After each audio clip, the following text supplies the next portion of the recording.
മുൻ മുഖ്യമന്ത്രി വി.എസ്. അച്യുതാനന്ദന് മരണാനന്തര ബഹുമതിയായി ലഭിച്ച പത്മവിഭൂഷൺ സ്വീകരിക്കില്ല. സിപിഐഎം നേതൃത്വവും വി.എസിന്റെ കുടുംബവും ഇക്കാര്യത്തിൽ ധാരണയിലെത്തി. പത്മ പുരസ്കാരങ്ങൾ നിരസിക്കുന്ന പാർട്ടി കീഴ്വഴക്കം ഉയർത്തിപ്പിടിച്ചാണ് തീരുമാനം.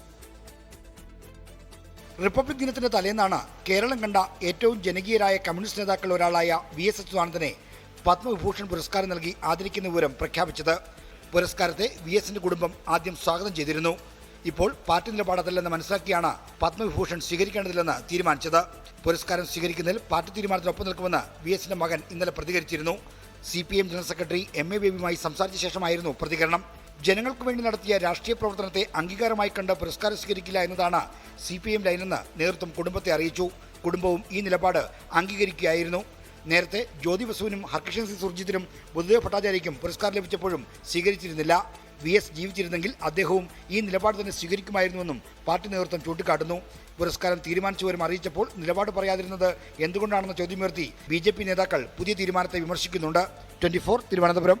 ലോകത്തെവിടെയായാലും ഏത് സമയത്തും 24 വാർത്തകളും ഓഗ്മെന്റഡ് റിയാലിറ്റി പാക്കേജുകളും എക്സ്പ്ലെയിനറുകളും വിശദമായി കാണാൻ ഞങ്ങളുടെ YouTube ചാനൽ നിങ്ങൾക്ക് സബ്സ്ക്രൈബ് ചെയ്യാം.